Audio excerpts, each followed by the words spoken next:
Okay, I said quite a lot of in that video, and I was supposed to be talking about left and right, and I ended up getting distracted and talking about the Burka. I was going to talk about that, but I was going to talk about more about the left and right before I talked about that, but I ended up getting sidetracked. But yeah, when it comes to the left and the right, I feel like I feel like the left and right changes per year because it's all dependent on the people that are in there.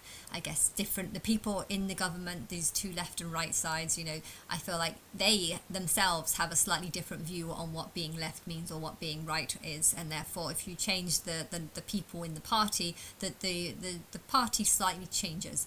And but basically how I see the left and the right is I see it like some sort of seesaw, and sometimes I agree with the left, sometimes I agree with the right, and they're going kind of going, oh, this is nice, but then I feel like I'm on a seesaw, so they're going left, right, left, right, left, right, left, right, and I'm on kind of like this sort of, because sometimes I feel like I'm really right, but sometimes I feel like I don't know, so I kind of want to go down, let them talk, let them listen. Sometimes listen to the left, sometimes I'm listening to the right. So I'm on my own seesaw.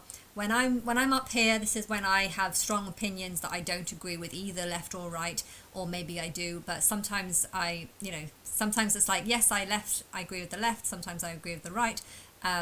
Sometimes I don't know because there's an issue and I haven't thought about it, so I like to let them talk, let them listen to the left, listen to the right, listen to the left, listen to the left, listen to the right, and then something goes up, and then something like, yes, I have my opinion and I have chosen like which side I want to be on, but it might not be only right or only left. It might be something like, well, I agree with that person in the right and that person in the left. So I'm kind of seeing it like that kind of seesaw to explain how I feel. Another analogy would be to say that there's a football pitch. The ball is the topic. What is the topic?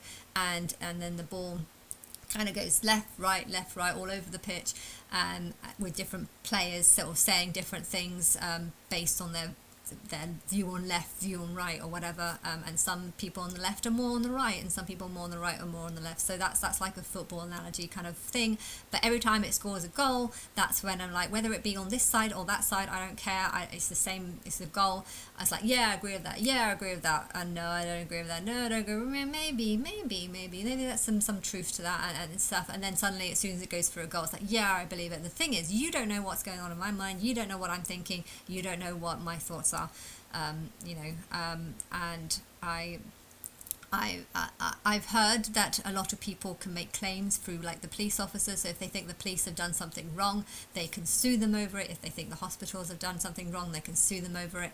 And I think it depends on what they're suing over. But I think there are some things that are definitely wrong. I don't want to. I'll make it in a different video. There's something I want to talk about, and I'm going to make it in a separate video. I'm going to put it on private because there's a reason, and I'll explain it. But there is that I want to talk about. But I'll talk about that on a different video. But yeah. When it comes to the left and their view on equality, I think maybe this is what's causing problems in the Gaza Strip and stuff. People are going there like Tommy Robinson. They're going there. They're seeing all the poverty. They're thinking, right, we want to help this. We want to give money to this, and they're giving money to the people that look like they're wanting to help and stuff. But they don't seem to realize that actually these countries are full of liars. People who are happy to say, oh, these are all the people that I'm going to help. But really, I feel like they're just using it as a way of getting money from the governments. These are all the people that I'm going to help. You give me the money, we'll help the people. When in reality, only a small portion actually goes to helping these people, and they spend their money on other things. Attacking Israeli people using this money that they've given from the government, a government that's supposed to be funding. I heard Tommy Robinson said that our government have paid for this Gaza government, and the Gazan government have told its people that we'll only give you the money if you go out and attack Israelis. And that's terrible. It's terrible to think that taxpayers' money from England is going to help kill people, and it's done because of the ignorance of. I could say the left, but the thing is, we've been in the right we've been on the right side of the right government for a long time. So I don't even think it's a left and right problem. I think ignorance is in both left and right, and a lot of people want to help the poor, and they look at the poor and they think, right, we've got to do something about this. But they start trusting the wrong people, and they don't realize that the reason why these people are poor is because they're being kept poor by the greedy in their country. And the greedy can be anyone, even the people who are poor can become the greedy, because this is how other people stay. They're angry. They feel like the people above them have kept them in poverty, have kept them in starvation, and now if you go and give them money to say that so that we can help other people, they're probably just going to help themselves so that they can go and become and punish people in the same way that people punish them. They used us to try and make money from us so that they can use this money to become wealthy and do whatever they want in their own causes. So if the same thing happens to me, if you give me the money, I'm poor, I've been suffering by this false government, if you give me the money to set up my own government, we're actually just going to do exactly the same thing, but we're not going to tell you that. We're just going to know that this is what happened to us, and we're going to repeat that same pattern. And I think the left are too busy thinking that everything is nice, everything is glorious or something. They're thinking about how nice England is. That's what I was. I thought England was a very nice country 20 years ago, so I was more on the left because I kind of believed in equality. But now that I'm starting to understand more other countries better, and how poverty can actually turn people into corrupt people because of the anger that they feel over being forced into this position, and they might use it to force to keep others in that same position, whilst using the government saying, look, all this, we need help me and I'll help them, when really they don't actually intend on doing the help that they promised. It's easy to say, I'm building up a charity, I'm going to do all this running, and I'm going to donate the £200 to some other cause. Then when you get the £200, you think, well, why should I? I mean, technically, the people who've given me the money, they've gone, now I can do what I want with it. And I think there's a lot of people like this. My sister isn't inheriting Leo was supposed to inherit like £16,000 because he was the child of a son. Now, if in a normal family, if a father dies and has money, you give it to the mother, because the mother is going to spend it on the child. The mother's going to do, needs the money to help raise the child. Unfortunately, I'm not convinced that is how my sister thinks. I think Marco would definitely feel that way. He does seem to put the child first all the time, but I don't feel like my sister does it. She apparently, the 16,000 that was supposed to be given to Leo was given to the brother, and the brother's already spent it, so the brother can't give it to Sophie. I'm not too sure. I don't know. Sophie's not very competent, so she's not really going to fight. I don't think she's going to fight this. But at the end of the day, I feel like I actually trust the brother more than I trust the sister, even though I know nothing about the brother, and I'm taking a complete chance because maybe he has just blown it on alcohol or something. I doubt that's true. Their family was very family orientated, and they seemed, from the little I know, they do seem to care about each other. So would they care that this son has lost his father and probably deserves money? Maybe they're keeping it from Sophie because they feel, maybe they're watching my videos and maybe they know of my distrust towards her, and maybe they heard me say that I don't think my sister would give much money to her. There's people in poverty who have really poor children that are starving and stuff, and you feel bad about the starving children. But the parents themselves, okay, they look skinny and they look hungry, but they don't look that bad. Now, maybe the reason why they're okay is because they've been using their child as a way of getting food and getting help, whilst actually just keeping the food for themselves, so that they can retain some sort of, wealth or health, so they can retain some sort of muscle, whilst their kids are actually getting a far less share than what they deserved. There are parents that literally sell their children into sex slavery so that they can make money out of their children. Now, if there are parents that are willing to sell their children to guys for sex so that they can make money and go out and buy the things that they want, then there'll be definitely, if there's people that can do that, which there are, unfortunately, there will be people that can do that same thing with their kids and food. Give me food, my child is starving, give me food. You give them food, they give a bit to their child, and then they give a bit to themselves, and then as soon as you go away, how do you know they're just not eating the rest? Like, if you're hungry, if you're poor, if you're in this position, there's a big temptation to put yourself first. And I'm not saying that they're all doing this. I'm not saying that at all.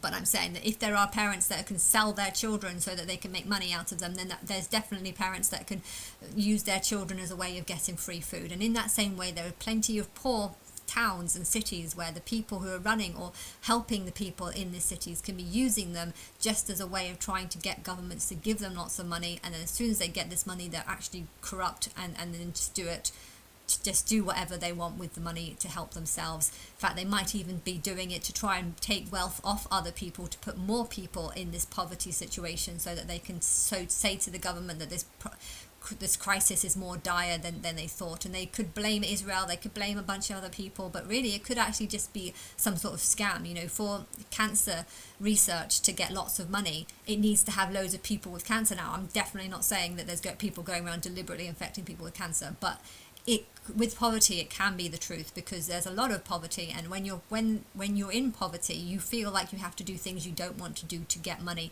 And if that means putting people in poverty so that you can try and use them to gain money so that you can keep it for yourself whilst pretending that you're helping them when really you're actually the one that put them in that situation, that is something that they can do. So you need to be aware of that. And I feel like when it comes to the left party, they're very much like I'm just thinking of the imagery that I'm getting from some of the party that are now, I feel like they're nice people who just want to put people first and trying to do what's best for, but they don't know what's best. They don't know what these types of people can be like, and the worst of it, to think that you are most vulnerable because you have a health condition that is causing you stress.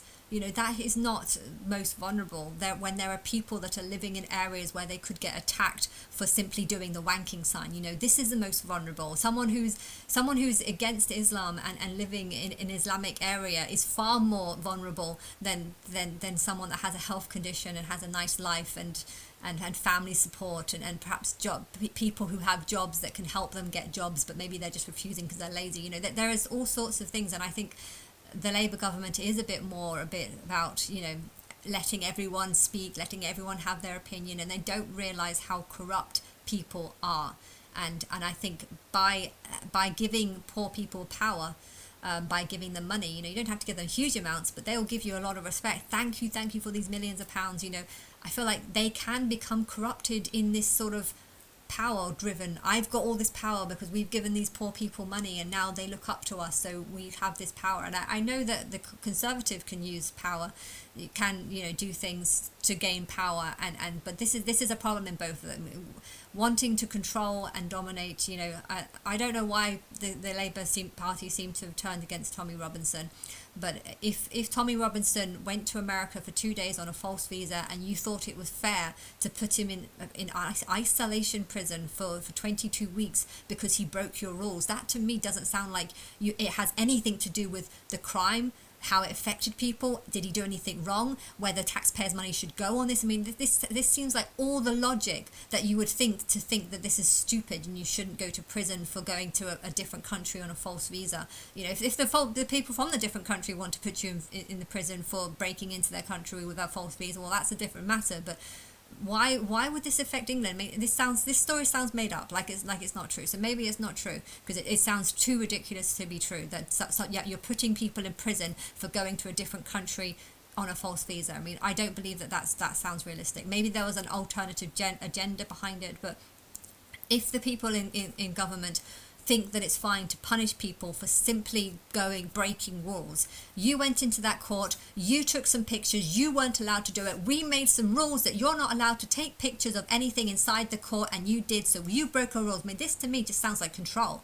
This is the government saying, I don't give a shit on whether this is right or wrong. I don't give a shit whether this is a real paedophile or not. I don't give a shit about any of the crimes that he did versus the good that can come out of taking a picture in this courtroom. I would love to go to my mum when she goes into this court hearing that she has, so I can actually just film how ridiculous it is that you're bringing people like my mum, just an old lady who went to give a present to her grandson, and then there was a couple of times, 2 or 3 times where they weren't given the 15-minute phone call, so went round the house and hence breaking the restraining order, hence why it's lasted 5 years. I mean, I don't give a shit about this sounds ridiculous, and I would love to go into the courtroom to film your crime. Now, if you're going to punish me for filming your crime of bringing old people like this into the court and thinking that this is a serious crime, when this is ridiculous how you're doing this, you are just you're trying to control me. You are saying we've made these rules because we want the power.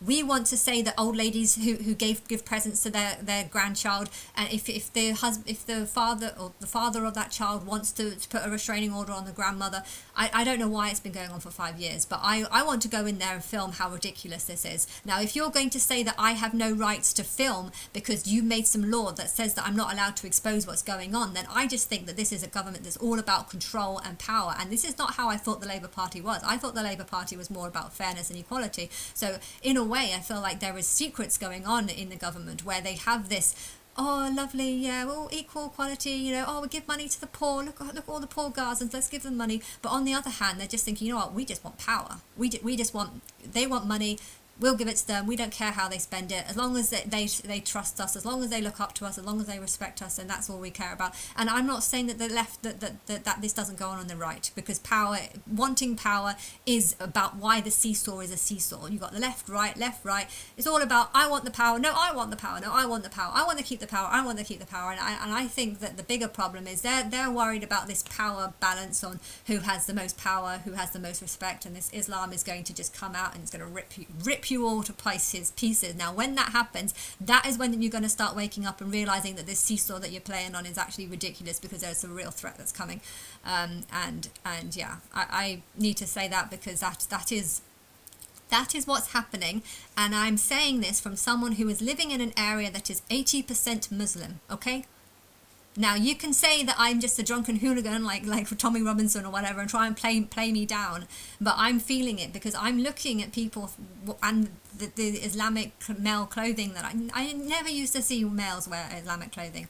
I always saw women wearing Islamic clothing, and it's always pissed me off, but I've always tried to ignore it. I just see them as robots. I feel like I'm looking at a robot, a zombie walking around in some sort of robe that just represents female oppression and male dominance, and it angers me. But I just see them as being like a robot that's been brainwashed into believing shit. But when it comes to, do they have a knife on them? Yeah, they might. And when I see males wearing, you know, this weird garment, you know, it to me again feels like, we don't believe in your rules. We don't believe in your involvement and your nice coloured clothing. I like this clothing. This has got my tiger.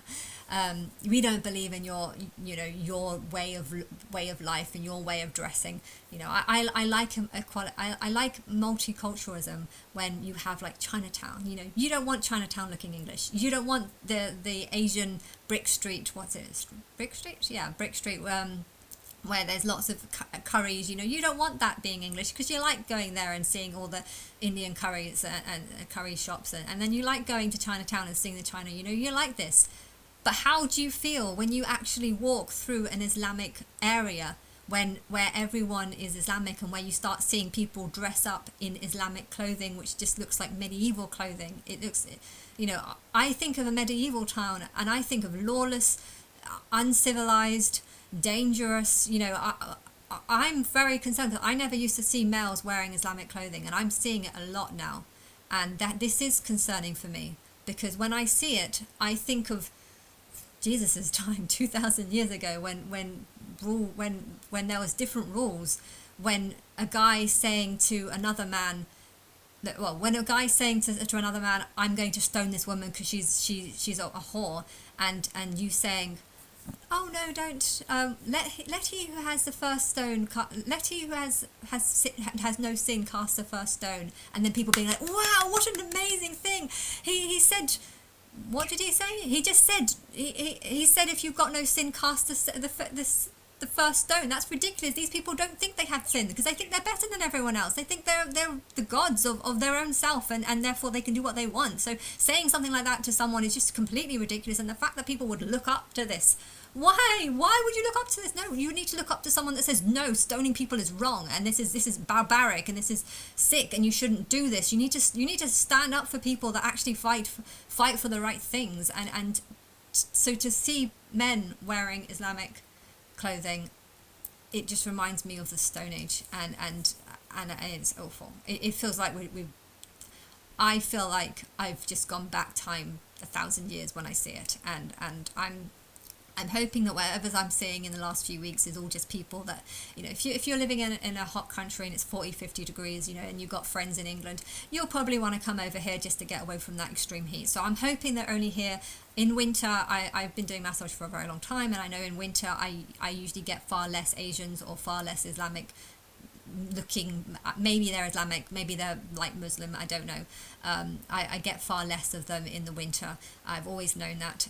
So I'm wondering if this is just something, if my area is 50% Asian, which it's been like that for a couple of years now, if it's 50% Asian or Islamic, I don't know the difference. If it's 50%, then Muslim. I'd say it's 50% Muslim. I see Muslims as being sort of people that might be Islamic, might just be people that are brainwashed into believing it. But yeah, if there's 50% here and they've all invited all their friends over and they're all living in their houses to get away from the heat, then I can understand that. But yeah, we'll see what happens. But it's getting worse. It's getting more and more each time. Now, if you're living in a nice place in London, you and 20%, if there's less than 20% Muslims in your area, you probably won't see a difference. You won't see a problem. But when you start living in higher percentage areas, you think of all the stuff that's going on in the Middle East, and it's frightening. Hence why I don't like to talk about it. But yeah.